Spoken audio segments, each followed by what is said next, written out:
Welcome to the deep dive. Today we're looking into one of the most critical geopolitical situations right now, the conflict between Israel and Iran. Absolutely. And you've gathered some really insightful sources for us. We have, and our goal today is really to unpack how these two nations, who were once actually allies, if you can believe it, became such bitter adversaries. It's a dramatic shift. Yeah, we'll explore the key turning points, the tactics they've used, and, crucially, the deep-seated issues that make this conflict seem so intractable.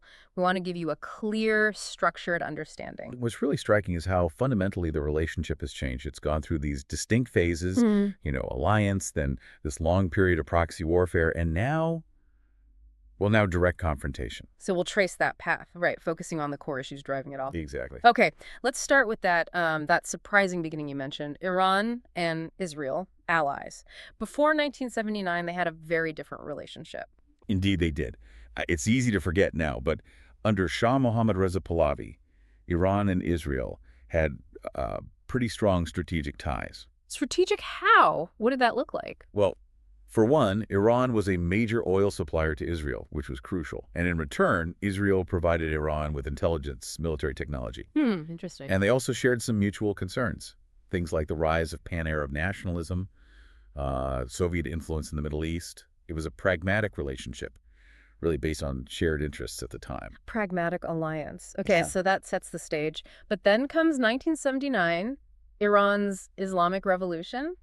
This is where things get, well, really interesting, as the outline says, a seismic shift. It really was seismic. This wasn't just a government changing. It was a complete transformation of Iran into a theocratic state under Ayatollah Khomeini. And that meant a whole new ideology. A completely different worldview. Yeah. Suddenly, Israel wasn't just a regional state. It was labeled the Little Satan. The U.S., of course, being the Great Satan. This ideological shift was immediate and absolute. Iran cut all diplomatic ties with Israel practically overnight. Yeah. And this animosity became, foundational. It colors everything that's happened since. So the rhetoric changed instantly. How quickly did that translate into concrete actions, support for groups challenging Israel? Almost immediately. Iran started actively backing Palestinian groups, other anti-Israel militants. Yeah. And significantly, they founded Hezbollah in Lebanon in 1982. Hezbollah, that's key. Absolutely. It marks a very clear, very active opposition to both American and Israeli presence and influence right there in the region. A whole new strategy was born. Okay, so the hostility is out in the open now, but as you mentioned, a lot of the conflict then moves into the shadows, right? Proxy battles, covert stuff. Exactly. The open war wasn't really happening yet between them directly, but the conflict was intense. A prime example is Lebanon. The Lebanon War. Yes, stretching really from 82 onwards, arguably culminating in the 2006 war. Iran heavily backed Hezbollah, building them up into a really significant threat right on Israel's northern border, a constant thorn in their side. And around this time, Iran's nuclear program also starts causing concern. Yes, during this period, the nuclear program really began in earnest, and that immediately set off major alarm bells in Israel. They saw it and still see it as a potential existential threat. So how did Israel respond? They weren't just watching this happen, presumably, the nuclear program, Hezbollah. No, definitely not passive. Israel engaged in covert operations inside Iran. There were alleged assassinations of nuclear scientists, for instance. Right, I remember reports about that. And diplomatically, they consistently pushed the U.S., European powers, everyone, to take strong action against Iran's nuclear ambitions. It became a top security priority for them. So the conflict expands, goes covert. Then we get into the 2010s, and it seems to evolve again. New domains, like cyberspace. That's right. Stuxnet in 2010 was a major moment. This highly sophisticated computer virus, reportedly developed by Israel and the U.S., was specifically designed to sabotage Iranian nuclear facilities, their centrifuges. Yep. It showed the conflict was moving into this whole new digital realm, physical damage through code. A new kind of warfare. Exactly. Yeah. And at the same time, another front was opening up, or maybe intensifying: Syria. The Syrian civil war, starting in 2011, became a really significant arena for this rivalry. Syria. Tell us more about that. What was Iran doing there, and how did Israel react? Well, Iran saw an opportunity. They sent in their Islamic Revolutionary Guard Corps, the IRGC. Their elite force involved in foreign operations. Precisely. They went in to support Bashar al-Assad's regime, aiming to secure their influence and potentially create a land bridge to Lebanon, to Hezbollah. A strategic corridor. Yes. And Israel viewed this Iranian entrenchment in Syria as an unacceptable threat. They responded with hundreds, literally hundreds, of airstrikes against Iranian targets, weapons convoys, personnel inside Syria. So direct military action, but still within Syria. Correct. Israel saw Iran embedding itself in Syria, plus its ongoing support for proxies like Hezbollah, the Houthis in Yemen, Hamas in Gaza.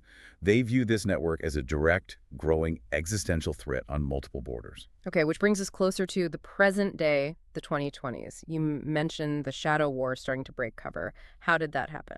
Things definitely became less shadowy. In 2020, Mohsen Fakhrizadeh, Iran's top nuclear scientist, was assassinated in a very dramatic roadside attack. Israel was widely blamed. That's very public, high-profile killing. Exactly. Yeah. And then in 2022, 2023, we got a real uptick in drone strikes, missile attacks, incidents involving Iran and either Israeli targets or U.S. allied targets across the region. The tit-for-tat was becoming much more visible, more direct. And then April 2024, something truly unprecedented. Absolutely unprecedented. Iran launched its first ever direct attack on Israeli soil.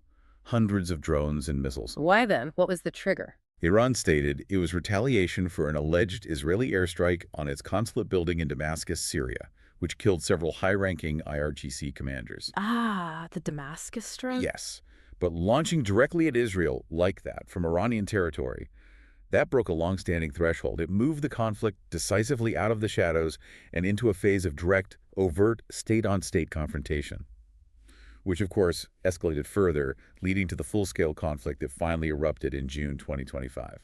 So we've traced the history of the escalation points. But what does it all boil down to? Beyond the attacks and counterattacks, why is this conflict so incredibly hard to resolve? What are the fundamental rock-bottom issues? That's the crucial question, isn't it? Yeah. Because it's not just about military strategy. It's profoundly ideological. It's a strategic rivalry rooted in these fundamentally opposing views on core issues. Okay, let's break those down. What's the first one? First, and maybe most fundamentally, the very existence of Israel.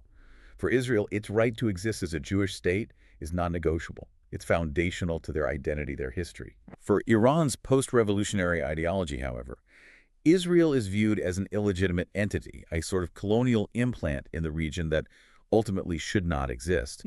When one side fundamentally denies the other's right to exist, you can see how traditional diplomacy just breaks down. It's hard to negotiate with someone who denies your right to be there at all. Okay, what's next? Next is Iran's nuclear program.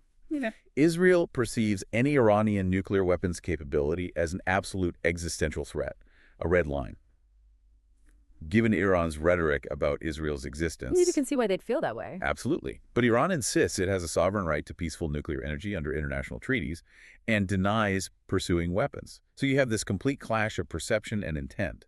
It fuels constant suspicion, tension, the risk of preemptive strikes. Constant high stakes. Okay, third. Regional power dynamics. It's a battle for influence. Israel sees Iran as actively destabilizing the region through its actions in Syria, Iraq, Yemen, Lebanon, Gaza, trying to achieve regional hegemony. Exporting its revolution, some might say. That's one perspective. Iran, on the other hand, sees itself as leading a resistance against what it views as illegitimate Western and Israeli dominance. It sees Israel as a sort of regional outpost for the U.S., a disruptor. So each sees the other as the aggressor, the destabilizing force trying to impose its will on the Middle East. Two completely opposing views of who holds the power and who should hold it, and the final core issue. The proxy forces, groups like Hezbollah, Hamas, the Houthis. For Israel, these aren't just political groups, they're unequivocally terrorist organizations, armed and funded by Iran, carrying out attacks. Countering them is self-defense. For Iran, however, these groups are often framed as legitimate resistance movements, fighting against occupation or foreign influence.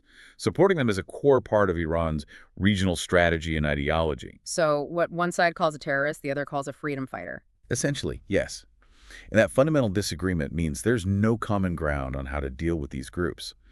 What Israel sees as a necessary military operation, Iran sees as an attack on its allies and interests. It just fuels the cycle of conflict. Wow. When you lay it out like that, existence, nuclear threat, regional power, the definition of these groups, it really underscores why this is so much more than just a military standoff. It really is. It's deeply ideological, deeply strategic. You've painted a very clear picture of that intricate rivalry. And if you connect it to the bigger picture, Iran's goal seems to be leadership in the Islamic world, pushing out Western and Israeli influence.